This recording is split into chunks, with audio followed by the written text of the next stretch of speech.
Mesdames, Messieurs,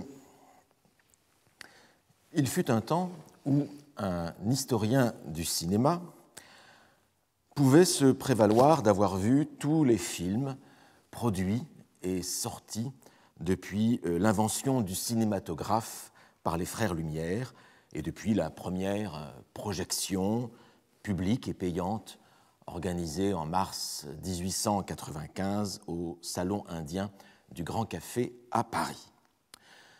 Je me souviens d'avoir assisté il y a quelques années à une compétition amicale entre deux historiens du cinéma.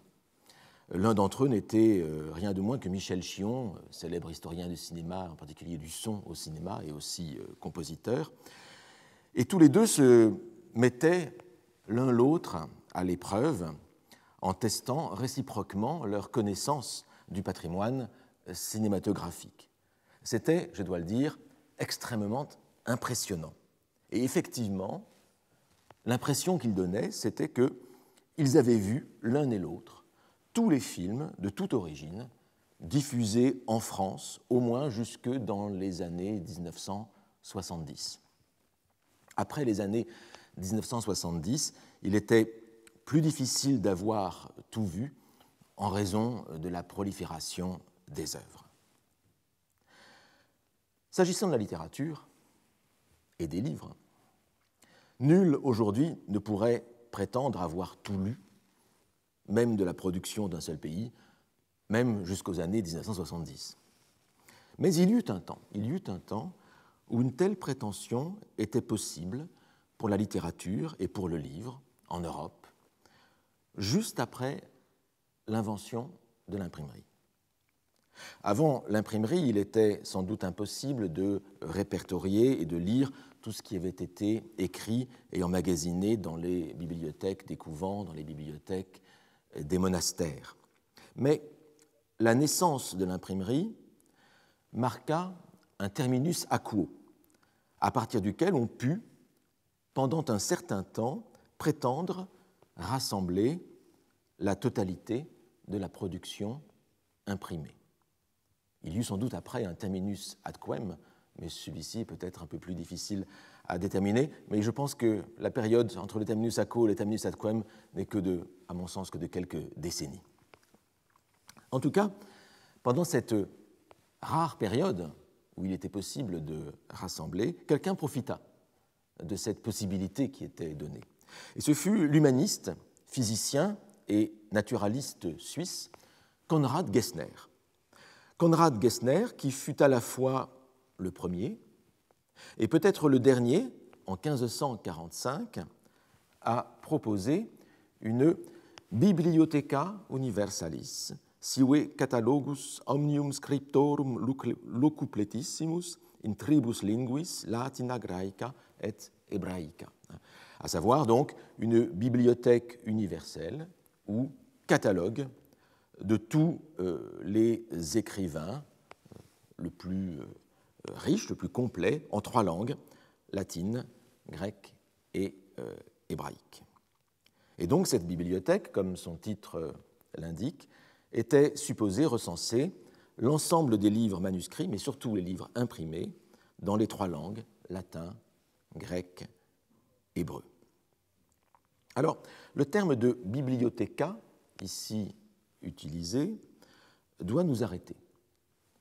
Il ne s'agit pas ici, à proprement parler, d'une bibliothèque avec des objets, livres matériels rassemblés dans des meubles, mais il s'agit, en vérité, d'une liste d'œuvres, Bibliotheca sive catalogus, une liste d'œuvres regroupées par auteur avec de courtes biographies et des détails de la publication. C'est ce que nous appelons aujourd'hui une bibliographie ou un catalogue, précisément. Et c'est ce que Roger Chartier, dans son grand livre, L'Ordre des livres, justement, paru en 1992, c'est ce que Roger Chartier nomme avec élégance une bibliothèque sans mur. Une bibliothèque sans mur, ce catalogue universel, qui permet en effet de prétendre rassembler la totalité du savoir. La bibliothèque de Gessner fut suivie de celle de l'italien Anton Francesco Doni dans sa Libraria del Doni Fiorentino, nella quale sono scritti tutti gli autori vulgari con 100 discorsi sopra quelli tutte le traduzioni fatte alle altre lingue nella nostra è una tavola generalmente come si costuma fra librari. Donc, on est en 1550, cette bibliothèque, librairie au sens ancien, cette bibliothèque du Florentin Doni, dans laquelle vous trouvez tous les auteurs de langue vulgaire, c'est ça, c'est-à-dire de langue vernaculaire, c'est intéressant, avec des discours, une centaine de discours qui l'accompagnent, et toutes les traductions faites depuis les autres langues dans la nôtre, à savoir l'italien, avec des tables de libraires, etc., etc. Tout cela est en 1550. Alors, on le voit, ces bibliothèques sans mur, tout à l'heure c'était la Biblioteca de Gessner, ici la Libraria de Doni. Ces bibliothèques sans mur ont l'avantage de pouvoir prétendre à une totalité, sans trop de problèmes. C'est une bibliothèque virtuelle, c'est un point de vue. Il s'y exprime, de fait, le rêve de la bibliothèque parfaite. Et une tension s'exprime dans ces bibliographies, celle de Gessner, celle de Doni, mais d'autres aussi. La prétention à la totalité, on essaie de tout rassembler, alors ici pour Doni, c'est plutôt en langue italienne, et non pas dans les langues anciennes, et là, du reste, ce catalogue est écrit pour la première fois dans une langue vernaculaire, en italien, et non pas en latin. Mais une tension s'exprime dans ces bibliographies, d'une part la prétention à la totalité, que permet le fait qu'il s'agisse de bibliothèques sans mur, et d'autre part la concurrence avec les nations. La concurrence avec les nations, ou entre les nations. On voit cela avec Doni, puisque là, il s'agit de rassembler uniquement les livres de langue italienne. Mais il y avait des antécédents avant Doni. Il y avait en fait une compétition entre les bibliographes des royaumes concurrents, des grands royaumes européens. L'Italie et l'Allemagne ne sont pas des royaumes, enfin des grandes nations européennes. Premier dans son genre, c'est Johannes Trithemius, qu'on appelle en français Jean Trithème, pour l'Allemagne, en 1495, avec son Catalogus illustrium virorum Germaniae, suis ingenis et lucubrationibus omnifariam exornantium. Donc, son catalogue des hommes illustres de l'Allemagne. Alors, pas tous les hommes illustres de l'Allemagne, mais surtout ceux qui lui ont apporté une gloire, un ornement par leur génie et leur pensée, dans toutes sortes de matières, omnifariam. Ça, c'était en 1495 avec Johannes Trithemius. Vous remarquez ici le caractère gothique qui montre l'ancrage national de cet incunable. Et puis vous avez, en 1548, pour la Grande-Bretagne, John Bale. John Bale, avec son Illustrium Majoris Britanniae Scriptorum Summarium. Alors, je résume un peu le titre, mais le sommaire, vous avez le sommaire en tout petit, en fait, dans la suite du titre, le sommaire des illustres, des célèbres écrivains. Alors, illustres, vous le voyez, étant très très gros, il y a vraiment ici l'idée qu'il faut mettre en valeur la gloire d'une nation. Donc, le sommaire des écrivains illustres de la Grande-Bretagne, à savoir Angleterre, Pays de Galles, Écosse. Et vous remarquez, sur le frontispice, le don fait de ce livre par l'auteur du livre, John Bale, au souverain. Donc, il y a là vraiment quelque chose de l'acte qui relève de l'acte politique, de l'acte d'illustration d'un souverain et d'un royaume. Et donc la tension que je repérais dans ces catalogues, dans ces librairies sans mur, elle est double en vérité. Il y a une première tension dont je vous parlais tout à l'heure, à savoir une tension entre l'universel et le local. Tension entre l'universel et le national. Il s'agit de répertorier, à certains égards, l'ensemble des livres, mais aussi d'insister sur la prééminence de telle ou telle nation.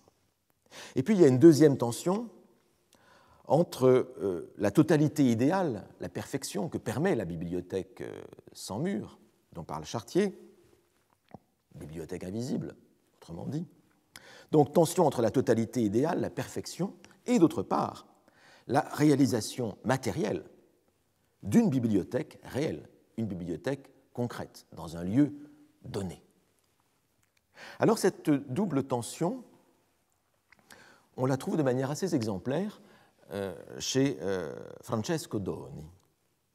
Car, comme je vous l'ai dit tout à l'heure, il s'agit de la première bibliographie rédigée dans une langue vulgaire, dans une langue vernaculaire. Les autres bibliographies, comme celle-ci, étaient écrites en latin.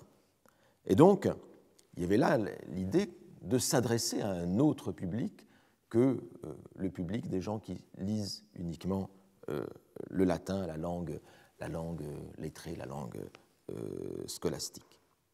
Mais Roger Chartier note aussi que cette bibliographie de Francesco Doni n'est pas imprimée sur un in-folio, comme la grande bibliothèque universelle de Konrad Gessner. Elle n'est pas publiée sur un in-quarto, comme les biographies de Jean Tritem, tout à l'heure, pour l'Allemagne, ou de John Bale, comme celle-ci. Donc, in-folio, in-quarto, c'est des grands volumes qui sont absolument intransportables.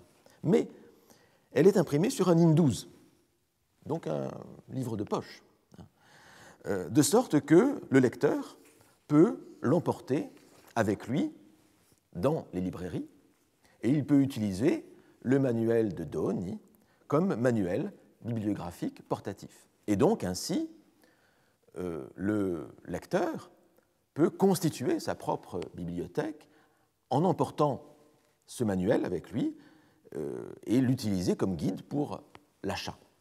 Ainsi, la libraria de Doni peut s'actualiser individuellement chez chaque lecteur ou collectionneur et donner lieu à autant de bibliothèques différentes inspirées de cette bibliothèque totale des livres en langue italienne qui est celle de Francesco Doni.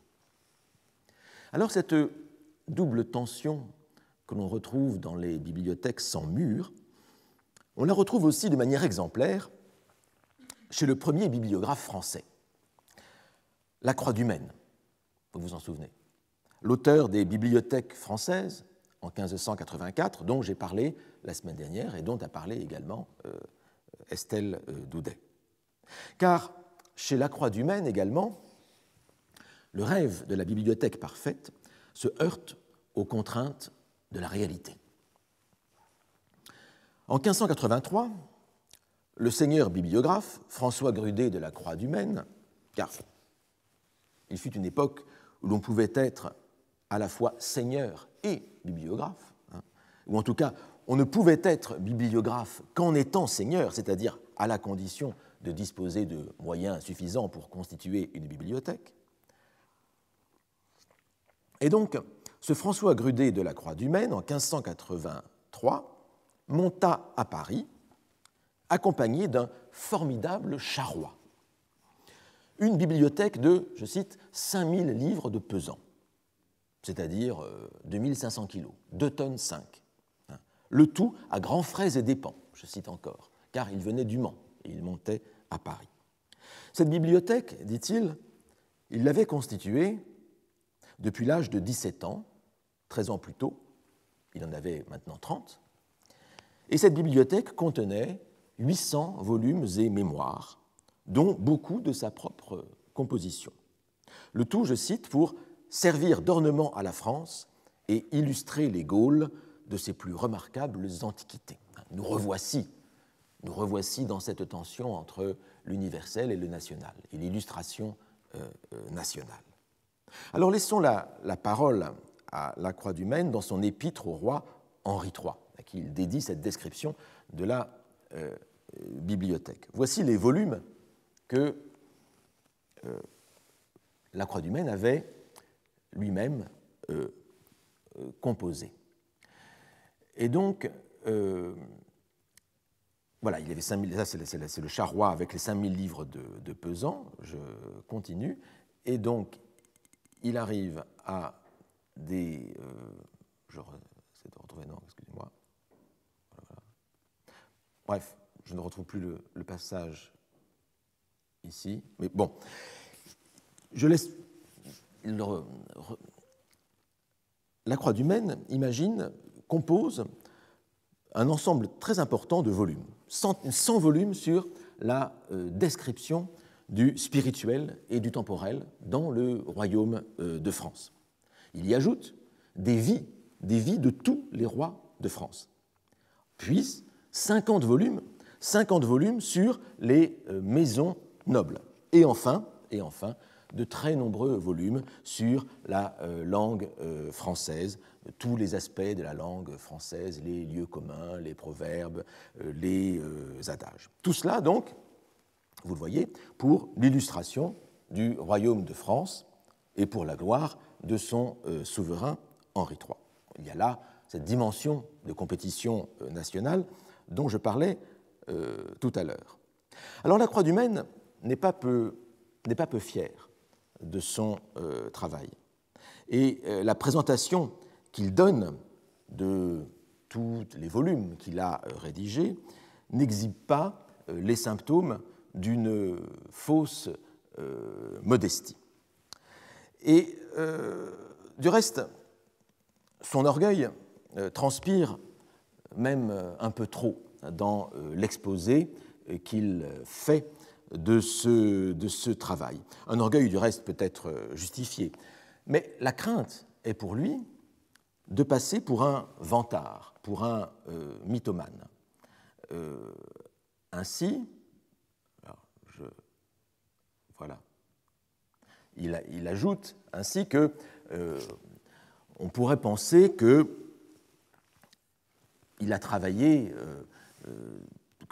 qu'il n'a pas la capacité de faire ce travail. Ainsi, on pourrait lui reprocher la trop grande difficulté du sujet et de sa promesse, à cause de la médiocrité de l'âge où je suis, laquelle on juge en me voyant. Et outre cela, pour la considération des biens de fortune auxquels il mesure mes forces d'esprit, comme si l'un dépendait de l'autre. On pourrait lui reprocher aussi de n'avoir été secouru d'aucun, soit en argent ou autres frais, ou pour n'avoir eu aucun homme sous ma charge pour m'aider à transcrire et faire les extraits des livres desquels j'ai fait lecture depuis 12 ou 13 ans. Il est jeune, la matière est difficile, il a travaillé seul, sans aide, sans mécène, sans serviteur. Il y a tant d'envieux. Et on perçoit ici, dans la présentation que fait Lacroix du Maine de son travail auprès du roi Henri III, on perçoit ici la difficulté de la posture de la négociation. La négociation d'un lettré, ici, d'un artiste, d'un savant, cette négociation à laquelle tant d'artistes, tant savants, auxquels ils ont dû être soumis avec les seigneurs dont ils dépendaient. On pouvait difficilement être savant sans être courtisan. Et ici, permettez-moi d'ouvrir une parenthèse. Tout le travail des premiers lecteurs royaux dans ce collège, qui fut fondé par François Ier en 1530, fut précisément d'essayer de soustraire au souverain le pouvoir discrétionnaire de nomination, d'éviter donc de soumettre les lecteurs royaux à la dure condition du courtisan. Et les lecteurs royaux du XVIe siècle y parvinrent, notamment sous l'impulsion de Pierre de la Ramée. Le grand Pierre de la Ramée, qui enseignait à peu près toutes les disciplines dans ce collège, la logique, la langue grecque, la philosophie, les mathématiques, l'un des professeurs les plus courus de ce collège. Et Pierre de la Ramée réussit à obtenir dans les années 1550-1560, sous Henri II, réussit à obtenir que le souverain ne put nommer les lecteurs royaux que parmi les candidats qui auraient été déjà examinés et retenus par les autres lecteurs. Il y a eu en quelque sorte un tri proposé, fait par les lecteurs, et le roi n'a plus qu'à choisir ou nommer parmi les candidats proposés par les lecteurs. Et donc, des lecteurs dont la valeur et les compétences auraient été approuvées au préalable par le reste du collège, de manière à éviter autant que possible l'arbitraire royal, de manière à éviter les effets indus du caractère courtisan de la nomination. Ça, c'était le travail que fit Pierre de la Ramée et ses collègues au Collège des lecteurs royaux, et dont le Collège de France est toujours, grâce à Dieu, tributaire. Mais la Croix du Maine, quant à lui, n'est pas dans la même condition. La Croix du Maine est seule à se défendre devant le roi, d'où la lourde rhétorique de l'apologie personnelle. Il insiste sur son jeune âge, sur le mérite personnel, sur la nécessité de ne pas juger les gens sur leur fortune, mais de les juger sur leur mérite. Et Roger Chartier rappelle que la Croix du Maine a en réalité un concurrent non désigné ici. Et c'est pourquoi la Croix du Maine s'inquiète des calomnies que l'on pourrait faire contre lui. Mais c'est un concurrent que la Croix du Maine ne cite pas, mais auquel il pense très fort. Il s'agit d'Antoine du Verdier.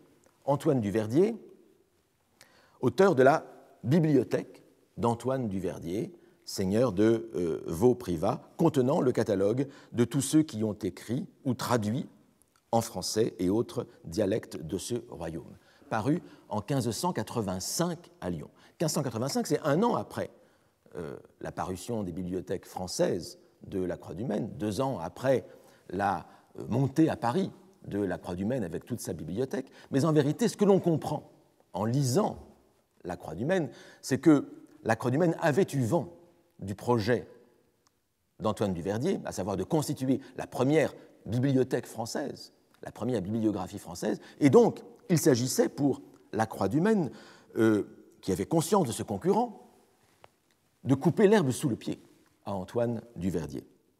D'autant qu'Antoine du Verdier était beaucoup mieux installé socialement que la Croix du Maine. Il était contrôleur général des finances dans le Forêt, il avait déjà beaucoup publié, et donc il disposait de soutien à Paris. Monter à Paris, dans la précipitation pour la Croix du Maine, c'est couper l'herbe donc sous le pied de cet Antoine du Verdier. D'où l'insistance récurrente chez la Croix du Maine sur le fait que ce projet, il l'a mené depuis très longtemps, depuis l'âge de 17 ans, depuis 12 ou 13 ans. Et là, la formule « depuis 12 ou 13 ans » revient régulièrement. Tout cela pour indiquer qu'il a la primeur de ce projet. Il y a eu une ironie du sort dans cette histoire. Vous connaissez peut-être cette nouvelle de Borges, Les théologiens, qui a été reprise dans l'Aleph.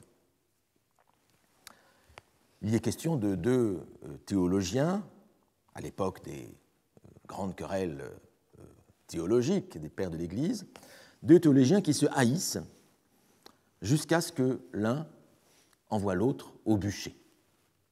Et puis, quand celui qui a réussi à envoyer l'autre au bûcher, quand celui-là meurt finalement, il arrive au ciel et il découvre, en vérité, que pour le regard de Dieu, il ne constitue, lui et son adversaire, qu'une seule et même personne, et que Dieu confond ces 2 théologiens ennemis. Eh bien, ce qui arriva à ces théologiens imaginés par Borges, c'est ce qui arriva aussi à la Croix du Maine et à Antoine du Verdier au XVIIIe siècle. Les 2 ennemis furent réunis en une seule édition. Et c'est comme cela qu'on les connaît du reste, le plus souvent aujourd'hui. On parle des bibliothèques françaises, les bibliothèques françaises de la Croix du Maine et du Verdier, réunissant ainsi les 2 concurrents dans un seul volume. Mais revenons à la Croix du Maine. Comment comment résoudre le problème de la concurrence? Eh bien, le premier moment, il y a des épreuves que va proposer la Croix du Maine pour que le roi se rende compte de la qualité du projet qu'il lui propose. Et c'est ici, évidemment, que je retrouve l'extrait que je voulais tout à l'heure, mais qui a été confondu. Voilà, effectivement, il y a un problème de présentation. Oui, il y a un problème de présentation sur le PowerPoint, c'est pour ça que j'ai un peu de problème pour retrouver mes citations.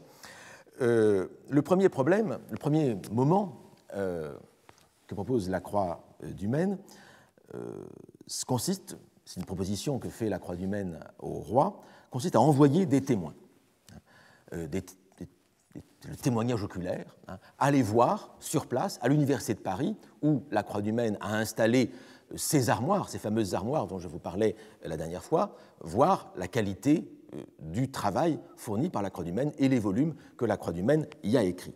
Le deuxième moment est beaucoup plus intéressant, c'est une épreuve à laquelle se propose la Croix du Maine. Cette épreuve consiste, pour le roi, à choisir un sujet quelconque, et la Croix du Maine se donne 2 semaines pour assembler un buffet complet sur la question. Vous vous rappelez que les bibliothèques de la Croix du Maine sont rassemblées en buffets qui comportent chacun 100 volumes, et la Croix du Maine promet qu'en 1 ou 2 semaines au plus, il est capable de composer sur n'importe quel sujet fourni par le roi un buffet, donc un ensemble d'une centaine de volumes. Et cela pour 200 écus. 200 écus, somme très basse, selon lui. Et puis, alors, je retrouvais ma citation. Voilà, là, celle-ci, je l'ai en entier. Et donc, les 200 écus, cette somme, citons la Croix du Maine pour une fois, parce que je n'ai pas eu la possibilité tout à l'heure, mais son langage vaut d'être entendu, cette somme est si petite pour un si grand roi, tel que chacun vous reconnaît, que je suis honteux d'avoir mis par écrit cette basse appréciation, par laquelle on peut aisément supputer combien tous les 100 buffets remplis, puisqu'il y en a 100, vous vous en rappelez, vous vous en souvenez, en fait il y en a 107, mais 100, disons, combien tous les 100 buffets remplis coûteraient. Mais je l'ai fait expressément pour montrer le peu de coûts ou le déboursement qu'il faudrait faire pour jouir des choses si rares, pour lesquelles avoir un simple gentilhomme ou autre de moindre qualité y pourrait effrayer, sans s'incommoder ou rendre nécessiteux. Mais je ne voudrais pas avoir entrepris d'aider aucun, quel qu'il fût, pour lui communiquer cette mienne méthode et façon inouïe,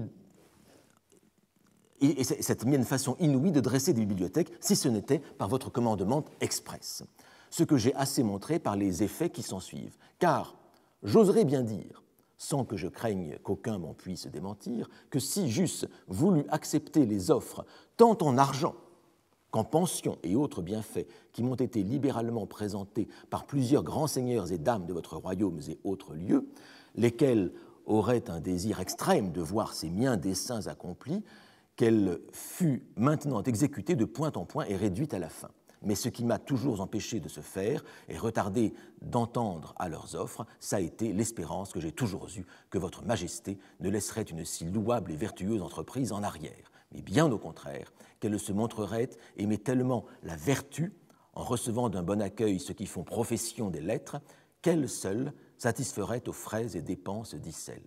Et Dieu veuille, par la sainte grâce, que cette mienne espérance ne m'ait point abusé. Vous voyez ici le troisième argument proposé par la Croix du Maine. Oui, cette bibliothèque ne coûte pas cher, 200 écus seulement. N'importe quel seigneur peut s'offrir un buffet à ce prix-là, selon la Croix du Maine. Je n'ai pas ici de transposition dans les monnaies actuelles, mais croyons-en la Croix du Maine, disons. Mais le troisième moment que vous voyez ici, et c'est pourquoi j'ai tenu à lire ce texte, c'est le moment où la Croix du Maine passe d'une certaine manière à une menace, la possibilité effectivement de passer à la concurrence, la mise en compétition des seigneurs entre eux. Et la Croix du Maine veut réserver, évidemment, la primauté de sa bibliothèque au roi. Et donc, il y a là tout un mouvement, un moment de négociation commerciale avec le roi pour vendre sa bibliothèque. Alors, veuillez m'excuser d'avoir un peu lourdement insisté sur les basses tractations auxquelles se livre le jeune Lacroix du Maine. Il n'a que 30 ans, après tout. Nous avons l'air de sortir du monde éthéré du savoir, du monde de la connaissance pure, des bibliothèques idéales. Ce que montre le discours de Lacroix du Maine, c'est que la bibliothèque est un produit utilitaire, puisqu'elle démontre le prestige de qui la possède. Et c'est donc un produit commercial. Elle se pèse, je vous rappelle, elle fait 2,5 tonnes, elle s'achète, elle a un prix, elle se dénombre. Il y a une comptabilité, il y a une arithmologie de la bibliothèque. La bibliothèque se gouverne par les nombres, tout se mesure, et se mesure d'autant plus qu'il s'agit, je cite Lacroix du Maine, de mener cette bibliothèque à la perfection, Et le chiffre vient compenser symboliquement le caractère idéal de la bibliothèque rêvée. En effet, de combien de volumes la bibliothèque est-elle composée? Vous vous en souvenez? Elle est composée de 10 000 volumes, 100 buffets, 200 livres. Mais il faut s'entendre sur ce que l'on mesure. Qu'est-ce qu'un volume?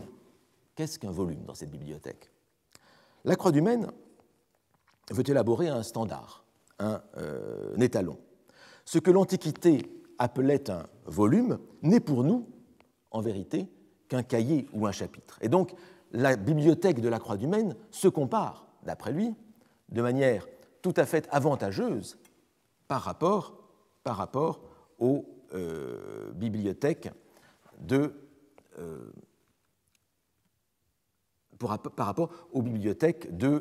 l'Antiquité. Et ainsi, annonce-t-il, mais voilà, encore une fois, mes citations ne sont pas, je ne les retrouve pas, c'est assez incroyable, enfin bon, peu importe. Et ainsi, annonce-t-il que quand Paracelse, le grand alchimiste, a écrit 300 volumes, en fait, ces 300 volumes égalent ce que dans l'Antiquité, ce que dans la bibliothèque d'Alexandrie, par exemple, on appellerait 30 000 volumes. Parce que pour l'Antiquité, un volume, c'était un rouleau. Or, un rouleau correspond, selon Lacroix du Maine, qui ne parle pas de rouleau, mais c'est ainsi ce qu'on peut entendre, un rouleau correspond à un cahier ou un chapitre de livre. Ainsi, lorsqu'on dit que la bibliothèque d'Alexandrie comporte 30 000 volumes, en fait, cela signifie un nombre de livres, au sens moderne du terme, au sens du XVIe siècle, beaucoup moins important qu'on ne pourrait le croire. Et c'est ainsi que la bibliothèque de Lacroix du Maine peut se comparer avantageusement, dit-il au roi Henri III, peut se comparer avantageusement avec les bibliothèques antiques. Mais encore une fois, comment écrire une telle bibliothèque? Et qu'est-ce qu'un volume? Qu'est-ce qu'une page? Lacroix du Maine veut, là encore, répondre à ses détracteurs. Je pense que je ne vais pas trouver la citation. Oui, si, celle-ci est liée. Voilà, c'est merveilleux. On pourrait dire, mais les volumes que vous proposez ne sont pas si gros que cela. Peut-être exagérez-vous la taille de ces volumes. Pas du tout. D'après Lacroix du Maine, il faut tout simplement une méthode et un emploi du temps serré. Lisons ici Lacroix du Maine. C'est le deuxième paragraphe. Pour venir aux autres articles desquels je veux parler, je réciterai très volontiers la façon de laquelle j'ai usé pour écrire un si grand nombre de volumes, desquels j'ai fait mention en mon épître au roi, et ce pour satisfaire à quelques-uns, entendez peut-être Antoine Duverdier, qui pensent que cela ne se peut faire, d'avoir tant écrit en si peu de temps, sans avoir eu aucun homme qui m'ait aidé à copier ou transcrire les livres desquels j'ai fait lecture depuis 12 ou 13 ans en ça. Toujours, c'est depuis 12 ou 13 ans. Il s'agit d'avoir la primeur.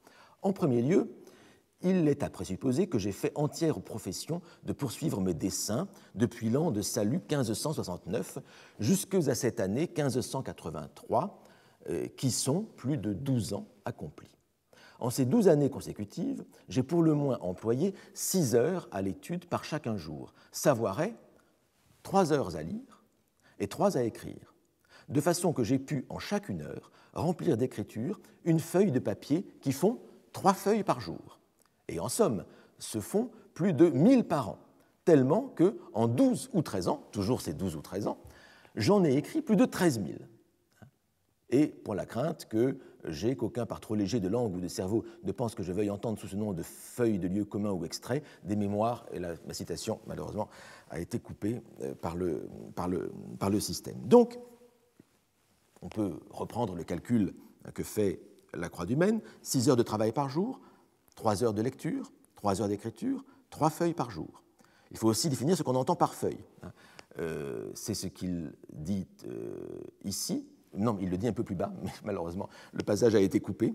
Une feuille comporte 100 lignes de plus de 12 syllabes, soit l'équivalent de 40 signes par ligne.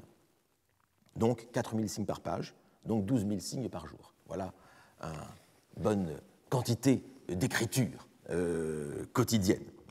Et donc, depuis 12 ou 13 ans, la Croix du Maine s'astreint à écrire 12 000 signes par jour, qui sont, vous l'aurez remarqué, un travail absolument considérable à partir des livres qu'il lit. Il s'agit de retirer des livres une matière qu'il retranscrit. Voilà donc la bibliothèque parfaite que la Croix du Maine veut offrir au roi. Parfaite, je n'invente pas le terme, la formule apparaît plusieurs fois. Elle apparaît dans l'épître liminaire, ici, évidemment coupée, avec le mot parfait. Elle apparaît à d'autres endroits. Une bibliothèque, donc, rêvée, idéale, constituée de toutes pièces dans l'esprit du bibliographe, puisque c'est le bibliographe, ici, qui se charge d'écrire la bibliothèque qu'il propose au roi. Et c'est là l'originalité de la bibliothèque de la Croix du Maine. En général, une bibliothèque rassemble des livres déjà écrits. Mais celle-ci est constituée en grande partie de livres encore à écrire, et à écrire par le bibliothécaire lui-même. La mission du bibliographe, car la Croix du Maine est un bibliographe, n'est pas seulement d'écrire sur les livres, elle n'est pas seulement de les recenser, de les classer, d'en faire des listes, elle est aussi de les compiler, d'en proposer des résumés, des synthèses. C'est la pratique commune au XVIe siècle. C'est la pratique du lieu commun, du locus communis, rassembler les lieux communs de toute la littérature qui précède. Et c'est ainsi déjà, parce que la Croix du Maine se situe dans une grande tradition qui vient de l'Antiquité, c'est ainsi que procédait déjà Diodore de Sicile au 1er siècle de notre ère dans sa bibliothèque historique.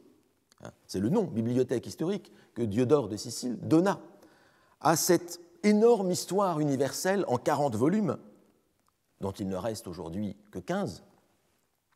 Et cette bibliothèque historique de Diodore de Sicile qui s'offre comme la compilation de quantités d'auteurs illustres pour raconter l'histoire du monde, depuis l'ère légendaire jusqu'à Jules César. Et ainsi, Diodore de Sicile rassemble des extraits, des résumés, d'Hécatée d'Abdère, de Ctésias de Cnide, d'Éphore, de Théopompe, Hieronymus de Cardia, Douris de Samos, d'Illos, Philistos de Syracuse, Timée de Tauroménion, Polybe et Posidonios. Autant d'historiens qui ne seraient pour nous que des noms et dont il ne resterait rien en dehors de Polybe si Diodore de Sicile n'en avait fait le résumé. Ça, c'est la bibliothèque historique de Diodore de Sicile. Mais ainsi fonctionne également la bibliothèque de Photius, le Myrio Biblios, les 10 000 livres de Photius. Photius, qui fut patriarche de Constantinople au IXe siècle, et qui rassembla 280 notices, parfois très longues, sur diverses œuvres, essentiellement des œuvres théologiques ou religieuses, mais aussi, occasionnellement, des historiens, des orateurs, des médecins, des romanciers, des philosophes, des lexicographes. Et c'est ce qui nous rend cette bibliothèque de Photius tout à fait précieuse. La compilation est une manière de donner l'essence d'une bibliothèque. Le rêve de la bibliothèque parfaite est donc aussi souvent celui du livre qui la contiendrait entièrement, une sorte de compendium universel. On conçoit alors que le rêve de la bibliothèque parfaite accompagne idéalement les temps de crise, comme une compensation du risque de la perte, comme le remède à la catastrophe qui plane sur les temps troublés des guerres de religion, par exemple. Le rêve de la bibliothèque parfaite est donc nécessairement fragile. Il va de pair chez la Croix du Maine avec l'hypothèse du désastre qui conspire contre les lettres. C'est une citation que j'avais, mais je mettrai de toute façon le bon PowerPoint, la bonne présentation en ligne avec les bonnes pages. Enfin, elles y sont les bonnes pages, mais elles n'apparaissent pas comme elles devraient apparaître. Et donc, la Croix du Maine parle de ce désastre qui conspire contre les lettres. On peut penser à la situation troublée du royaume de France. Et on comprend par là le ton si insistant de supplication chez la Croix du Maine, ce plaidoyer permanent et cette menace du désastre en laquelle se retourne si aisément le plaidoyer. On ne sait trop si la Croix du Maine, quand on le lit, s'il exhibe des symptômes de folie, de névrose paranoïde et obsessionnelle, à tout le moins. Il faut être assez obsessionnel pour construire une bibliothèque comme celle qu'il a prévue. Ou si, au contraire, ce sont les temps dans lesquels il vit qui sont fous, qui sont délirants. On sort à peine, après tout, à l'époque où il écrit, des temps de la reine Margot, fictionnalisés par Alexandre Dumas, temps du règne de Charles IX, temps du massacre de la Saint-Barthélemy. Et il faut noter, entre parenthèses, que le désastre l'emporta, finalement. Le réel reprit ses droits sur le rêve de la bibliothèque parfaite. Car le rêve de la Croix du Maine s'arrêta net. Il s'arrêta net à l'âge de 40 ans. Il fut assassiné à Tours en 1592 par des catholiques fanatiques qui le soupçonnaient de sympathie protestante.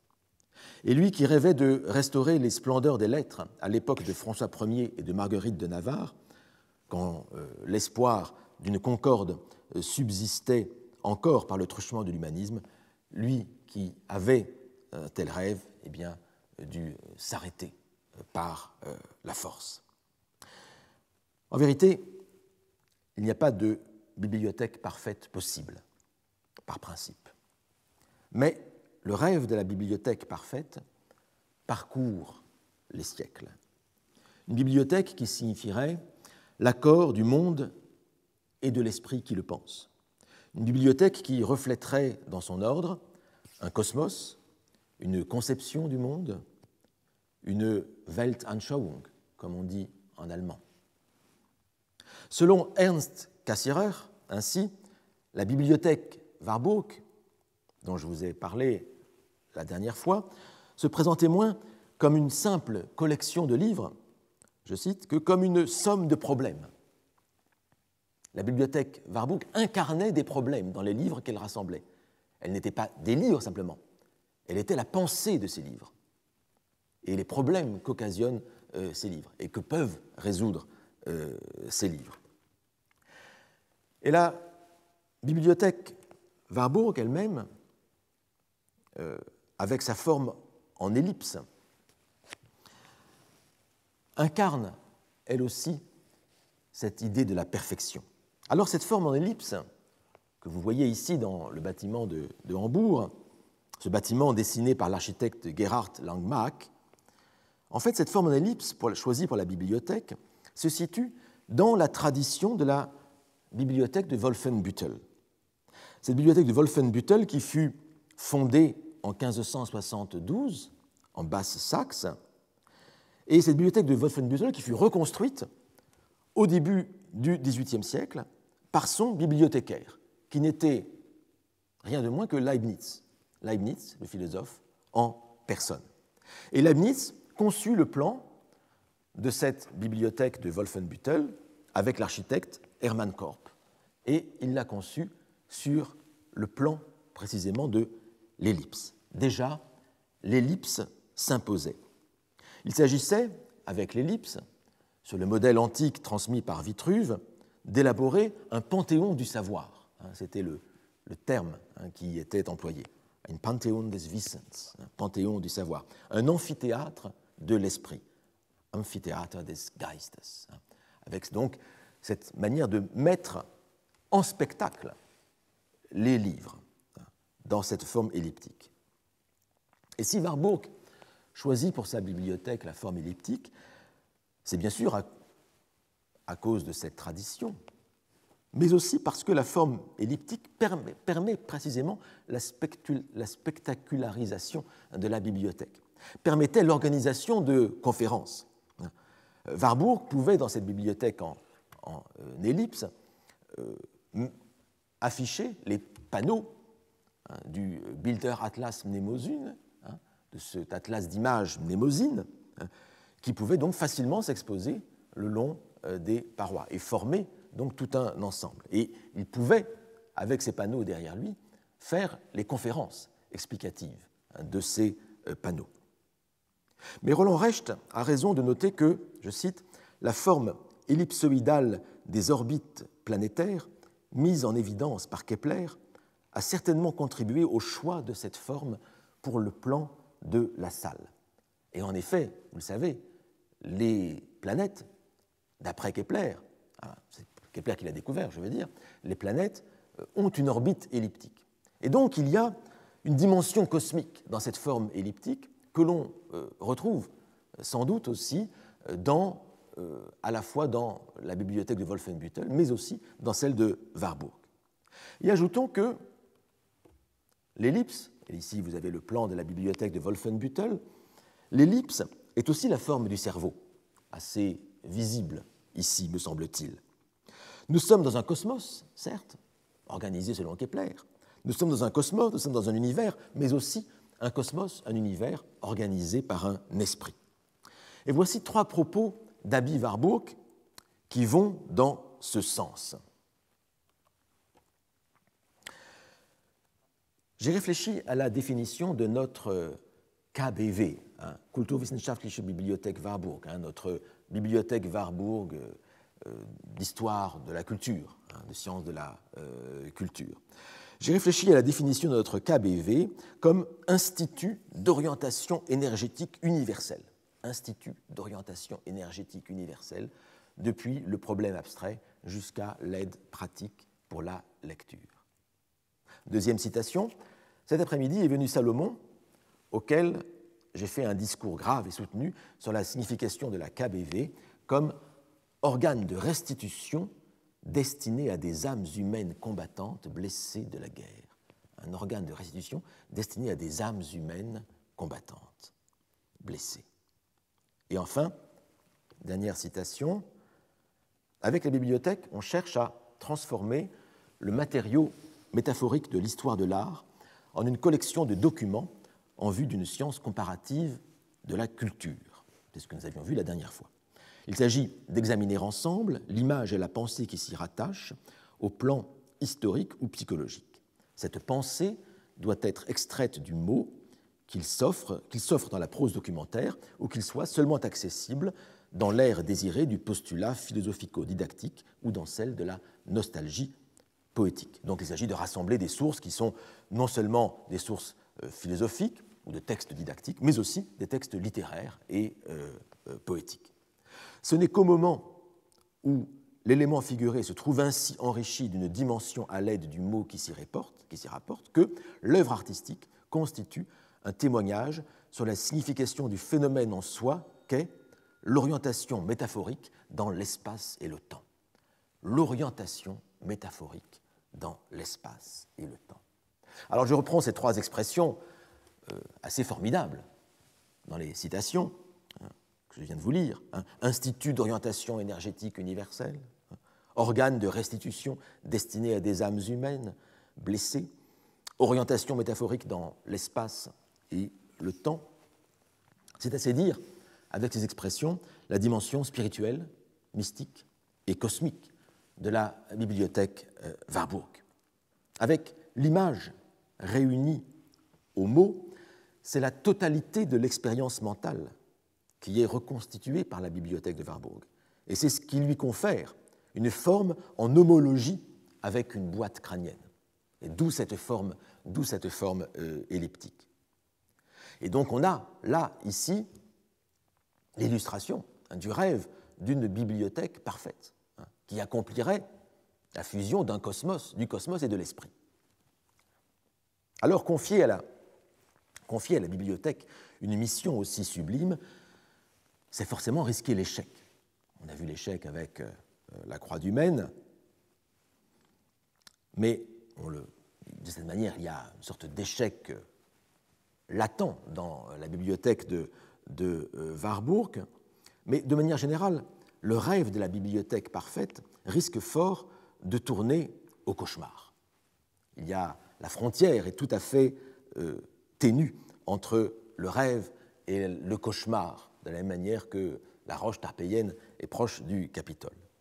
Et le cas le plus illustre de ce cauchemar de la bibliothèque parfaite, de la bibliothèque totale, de la bibliothèque univers, c'est celui, évidemment, que propose Borges, encore lui, dans la bibliothèque de Babel. Une bibliothèque rendue monstrueuse par la tyrannie des chiffres, les chiffres, là encore, hein, ces chiffres qui ouvrent la nouvelle de l'auteur argentin. Car la bibliothèque de Babel est elle aussi, chez Borges comme chez la Croix du Maine, gouvernée par les nombres. Je cite l'incipit de la nouvelle de Borges, l'univers, que d'autres appellent la bibliothèque, se compose d'un nombre indéfini et peut-être infini de galeries hexagonales, avec au centre de vastes puits d'aération bordés par des balustrades basses. De chacun de ces hexagones, on aperçoit les étages inférieurs et supérieurs interminablement. La distribution des galeries est invariable. 20 longues étagères, voici les chiffres, 20 longues étagères, à raison de 5 par côté, couvrent tous les murs, moins 2. Leur hauteur, qui est celle des étages eux-mêmes, ne dépasse guère la taille d'un bibliothécaire normalement constitué. Et un peu plus loin, chacun des murs de chaque hexagone porte 5 étagères. Chaque étagère comprend 32 livres, tous de même format. Chaque livre a 410 pages, chaque page 40 lignes, et chaque ligne environ 80 caractères noirs. Ne croirait-on pas lire ici, en lisant Borges, ne croirait-on pas lire La Croix du Maine, dans ce passage que j'ai à peine pu vous lire à cause des problèmes de présentation, mais La Croix du Maine avec la description de ses buffets, de ses lignes d'écriture et de ses volumes. Le rêve de la bibliothèque parfaite est donc très proche, dans sa description, du cauchemar de la bibliothèque non point parfaite, mais abominable. Toutes les deux sont gouvernées par les chiffres, et le rêve approxime le cauchemar. La bibliothèque de Babel est un cauchemar pour 2 raisons. D'une part, parce que les nombres s'y multiplient au-delà du raisonnable. Elle est infinie, au-delà de tout nombre. Et d'autre part, parce que cette bibliothèque n'est pas ordonnée, elle n'est pas classée. Les livres n'y sont pas classés, à la différence, par exemple, des livres de la Croix du Maine. Mais vous vous rappelez le caractère absurde des classifications proposées par la Croix du Maine. Alors, quant au nombre, en réalité, j'ai un peu exagéré à l'instant, la bibliothèque de Babel n'est pas proprement infinie. Elle contient tous les livres possibles. Et on a pu très bien calculer le nombre de livres que contient la bibliothèque de Babel. Avec toutes les permutations de caractères, il y a 25 caractères dans l'alphabet utilisé par Borges, on a calculé que la bibliothèque contiendrait 25 à la puissance 1 312 000, ou bien, autrement dit, 1956 multiplié par 10 à la puissance 1 834 097 livres. Une somme absolument colossale. Grosso modo, pour dire les choses rapidement, c'est 2 suivi de 2 suivi de 1 800 000 zéros. 2 suivi de 1 800 000 zéros. Ça, c'est le nombre de livres que contiendrait cette bibliothèque de Babel. Un nombre colossal. 2 suivi de 1 800 000 zéros. Or, l'univers que nous connaissons, notre univers, l'univers connu a un volume de 2 fois 10 puissance 80 mètres cubes. Admettons que dans un mètre cube de l'univers, on puisse ranger 1000 livres de la bibliothèque de Babel. On pourrait ranger dans l'univers, côte à côte, l'univers connu, toutes les galaxies, pas seulement notre mais toutes les galaxies. On pourrait ranger côte à côte 2 fois 10 puissance 83 livres de la bibliothèque de Babel. Et ceci, je ne compte pas évidemment les étagères, les murs, les couloirs, les puits d'aération qu'il faut pour le fonctionnement de la bibliothèque elle-même. On est évidemment loin du compte, car avec 2 fois 10 puissance 83 livres, il en faut encore beaucoup d'autres univers pour ranger le reste des livres. Et on peut calculer qu'il manque encore 10 à la puissance 1 834 000 autres univers pour ranger le reste des livres de la bibliothèque de Babel. On est là au-delà du représentable, évidemment. Et donc l'univers connu ne serait pas capable de contenir la bibliothèque de Babel. Il en faudrait presque une infinité d'autres pour contenir cette bibliothèque. Non pas une infinité, mais presque une infinité. C'est quand même un nombre fini. Alors il existe cette bibliothèque de Babel, de nombreuses représentations figurées. Les plus évocatrices, mais non pas les plus exactes, sont celles du grand graveur Éric de Mazières, des Mazières, qui donne avec force cette impression de l'infini. Mais de cette manière, la représentation la plus étonnante de la bibliothèque de Babel est celle que fournit un site internet, libraryofbabel.info, qui produit au hasard et à la demande toutes les pages de tous les livres de la bibliothèque de Babel. Vous cliquez et vous obtenez une page d'un livre et vous pouvez parcourir un livre de la bibliothèque de Babel par la permutation automatique de tous les caractères. Et donc, vous pouvez obtenir virtuellement tous les livres possibles dans n'importe quelle langue en utilisant ce site. Mais il faut évidemment beaucoup de chance pour arriver à une telle possibilité. Alors l'hypothèse de la bibliothèque de Babel donne lieu à de nombreux paradoxes dont Borges n'a exploré qu'une partie dans sa nouvelle de 8 pages. C'est une bibliothèque capable de contenir tous les discours possibles, toutes les explications de l'univers, toutes leurs réfutations et aussi leurs contre-réfutations. Il y a un autre paradoxe, par exemple. Vous perdez un livre, ne vous inquiétez pas. Il existe dans la bibliothèque 32 millions d'autres livres qui ne diffèrent de celui que vous avez perdu que par un seul caractère. Donc, au bout du compte, vous pouvez vous permettre, vous offrir le luxe de perdre des livres. Et puis, il existe de n'importe quel livre des traductions dans toutes les langues connues et dans toutes les langues inconnues. Et il existe des manuels de ces langues inconnues comme de ces langues connues. Il existe, dans cette bibliothèque, des traités cryptographiques qui font sens de n'importe quelle suite aléatoire de caractères et qui transforment tout livre illisible en un livre lisible. Ce qui veut dire que tout livre de la bibliothèque de Babel fait sens grâce à un autre livre ou à d'autres livres qui en donnent l'explication et même qui en donnent un nombre colossal d'explications et d'interprétations. Mais voici peut-être le paradoxe le plus étonnant, et je terminerai là-dessus. Il existe forcément dans la bibliothèque de Babel au moins un livre donnant la description précise de l'univers existant, mais aussi de tous les univers possibles, qui sont en nombre infini. Et même il existe de tels livres donnant la description de tous les univers possibles dans toutes les langues possibles. D'où une difficulté métaphysique. Il y a une infinité d'univers possibles, mais cette infinité d'univers est contenue dans un nombre fini, quoique colossal, mais un nombre fini quand même, de livres qui peuvent en contenir la description, et qui contiennent la description non seulement de chaque univers, mais de chaque monde qu'il contient, et même de chaque mètre carré de surface de chaque monde. Comment, donc, le fini peut-il contenir l'infini? Comment le fini, même colossal, peut-il précisément contenir la description de l'infini? Alors, je n'ai pas la solution de ce paradoxe, hein, que je vous livre tel quel, mais je vous en proposerai de manière provisoire 2 solutions possibles. Et je termine là-dessus. Une première solution est liée à la récursivité du discours, hein, au fait qu'un discours peut contenir un autre discours enchâssé. Un discours peut faire référence à d'autres discours. Et donc, un livre dans la Bibliothèque de Babel peut faire référence à d'autres livres, et même si le nombre de livres possibles est fini, le nombre et l'ordre des combinaisons possibles des livres entre eux, lui, est infini. Donc, ce qui peut permettre de contenir l'infini dans le fini. Une deuxième solution du paradoxe est qu'un livre en lui-même ne vaut rien s'il n'est lu, s'il n'est interprété, affecté d'un sens et d'une valeur par un lecteur.